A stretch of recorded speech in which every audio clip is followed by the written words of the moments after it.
So I got an older MTD 10 horsepower 36-inch snowblower here. This one was featured in a video earlier on the channel, and I had it running good, and now it's not. I let it sit all year, and I think the ethanol gas ate up, I took apart the carburetor already, and I ate up the little return spring in there, the little one that helps the float grab a hold of the needle. And after that I decided I'm going to get a brand new carburetor and put that on instead, because they have cheap aftermarket carburetors available for this, which I wasn't aware of earlier, or else I probably would have replaced it already. So that's what we're going to do, is replace the carburetor. I'll show you how to do that. This Tecumseh Snow King.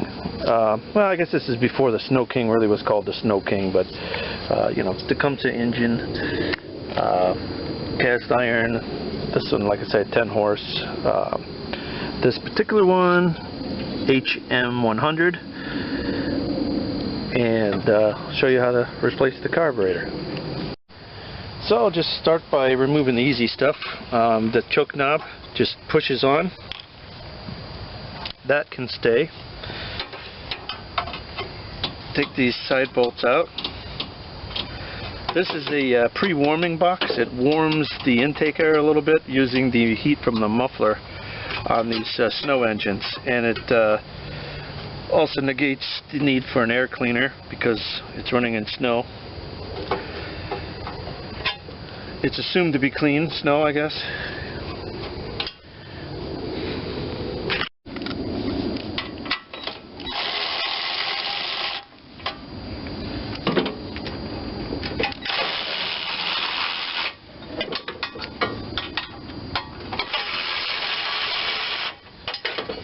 Mine just says 3 screws, then you gotta pull it off the end of the shaft here and work it around the corner at the same time. Now we can see what we're looking at.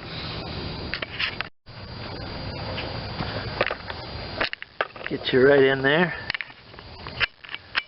Give you a good look.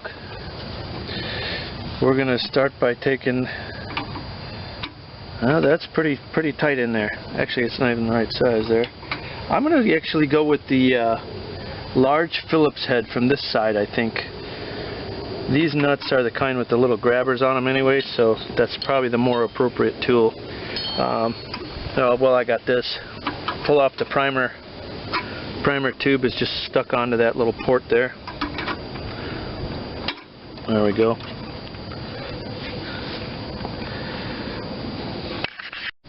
Well, there's the governor rod here that goes to the throttle plate. I'm just going to mark by scratching an X or a line or whatever I can scratch in there to show me which one it was in, so when I go to take it off I don't put it in the wrong one and it doesn't act right.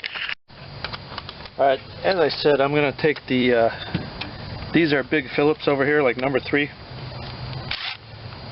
Let's see if we can get this thing cracked loose from this side. There we go. Much easier than trying to turn anything in that area there, and it's probably the way you're supposed to do it. Another one around the bottom back. Looks like I'm going to need a shorter extension.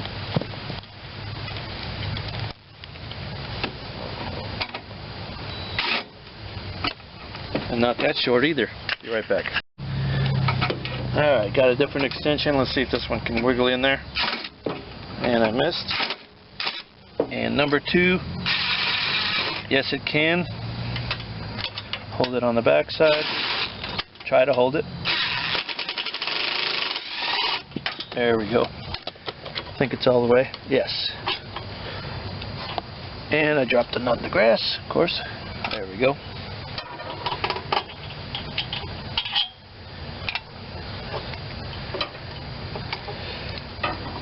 I'm going to go for the linkage next, and then the gas line, fuel line, whatever you want to call it.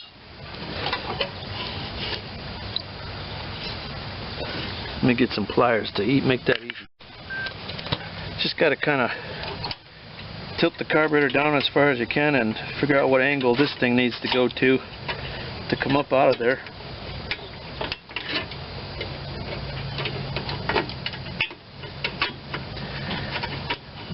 It's a little rusty. Okay, it's more than a little rusty. It's so rusty I'm afraid to break it right there.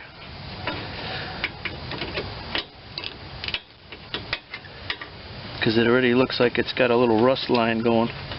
Okay, I'm going to try to take the fuel line off and then go for that, I guess. See if I can get in here to get the fuel line. Looks like it's facing downward mostly.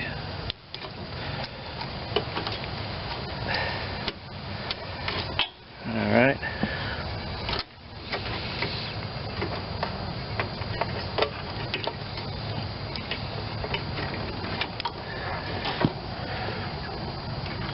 I'm not sure if I got that clamp back far enough. Let's go a little farther.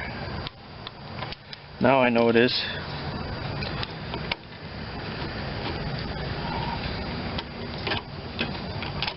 There we go.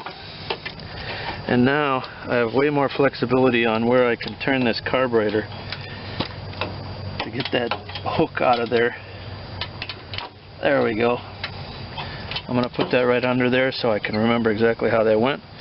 Now we need to take this over to a workbench and switch over this clip and the choke actuator assembly.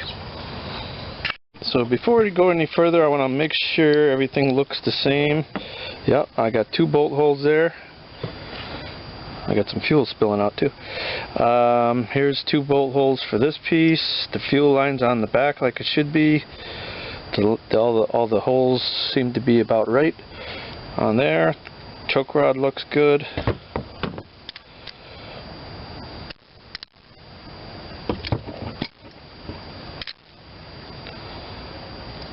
Okay, we're good. Alright, start taking this front bracket off.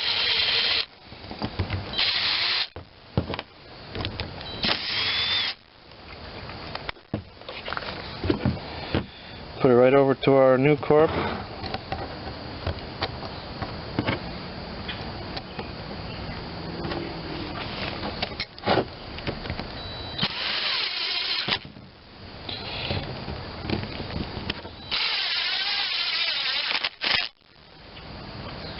And I think you can actually still turn that screw.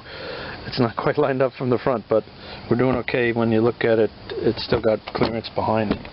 Hopefully it doesn't have to come out farther for the that would be the low speed jet, and this has a high speed jet.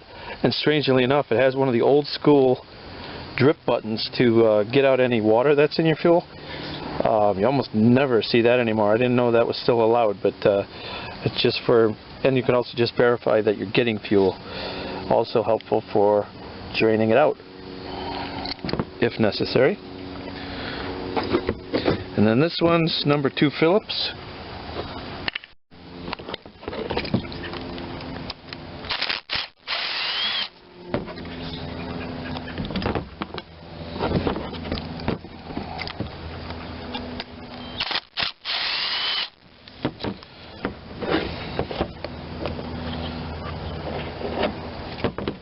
Where did that screw just go? Oh, it's on the end of my... Never mind.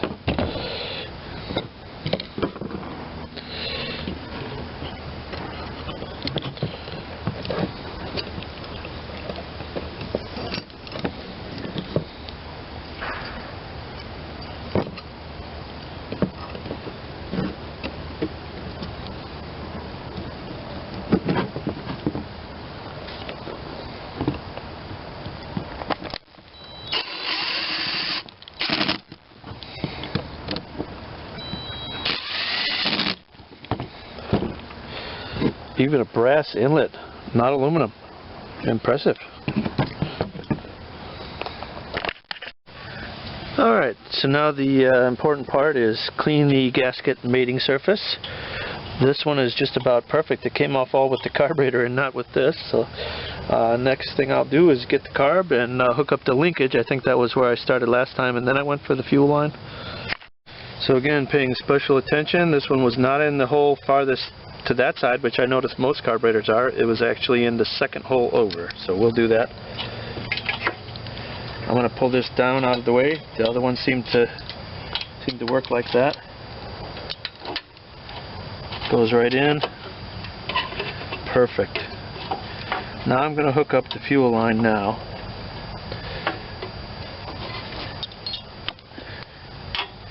Get that clamped on.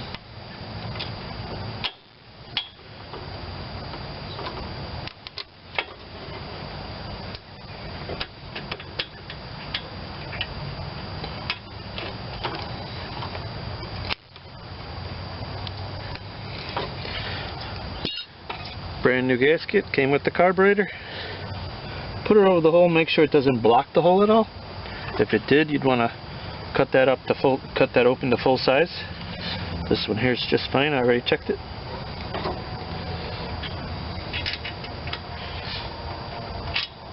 I'm going to start with the one in the front just to get everything lined up.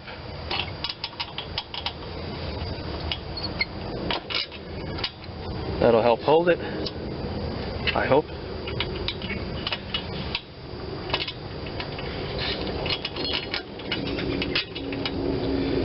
Good.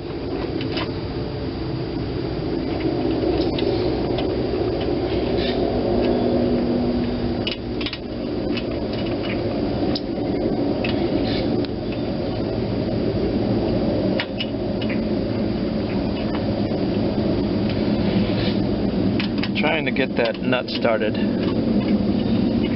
on the back one.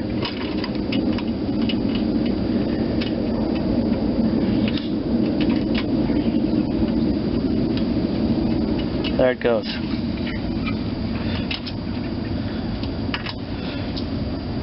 Front one I'm going to do a little different. I'm going to spin the bolt and hold the nut. Try not to rip up my fingers in the process. Alright. Tighten up the back one.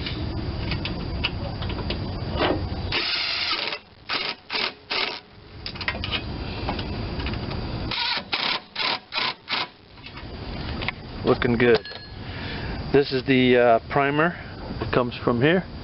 These have a wonderful primer. It actually will flood gas out here. It'll prime so well. These are the only carburetor Tecumseh ever used that's good, in my opinion. They were used on the Snow King engines of later years, and it's just legendary because when you press that, it forces gas, and you will actually see gas running out. It'll prime so well, and then in a cold situation, if you don't live in the cold, you don't know how in a hurry you can be to get something started. So I'm just gonna fire this up as is. It does have a it does have a hole that you can adjust things through for the carburetor to try to get in there, but I think it'll just be easier leaving it right out in the open like this. So I'm going to turn the fuel on. I have the fuel shut off turned off. See how much fuel I do have in here or not. I think we got enough to start it. Let me get a key for this thing and we'll give it a start. Okay, let's see what it will do for a start. We're going to go full choke, full throttle, try the primer. Look how that runs out of there. That's how good that engine primes. That carburetor is going to start on a cold day.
The idle adjustment screw.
speed to high speed. You don't want it to stumble and you don't want it to delay.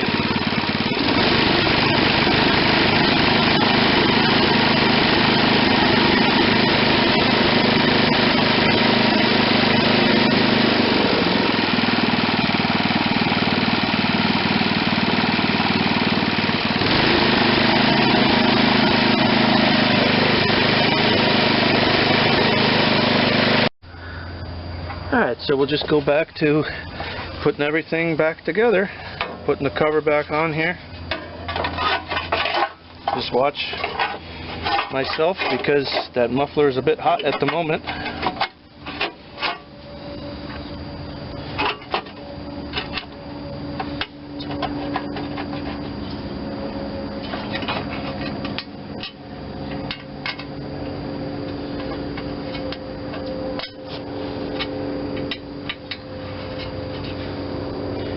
And what I was looking for on the throttle response is a good quick snap from low speed to high speed. If it stumbles a little bit, that means it's too rich, you need less gas. If it delays, that means you don't have enough gas to make the power you want. And also on these, you want to run them a little rich anyway, because right now I'm doing this in a warm temperature. It will be running in a cold temperature. As I said, this box sort of helps it.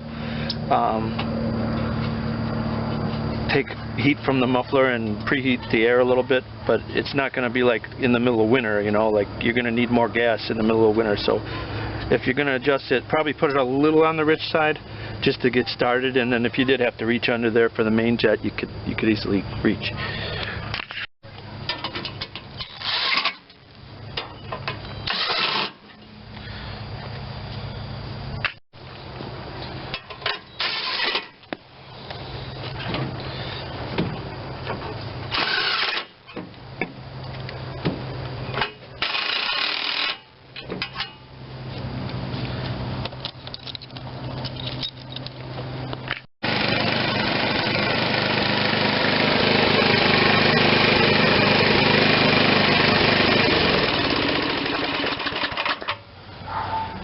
There we have it, folks. How to bring an old unreliable or less reliable machine into a reliable machine again. So this Tecumseh 10 horse H series, I hereby declare Wildwood certified. Thanks for watching.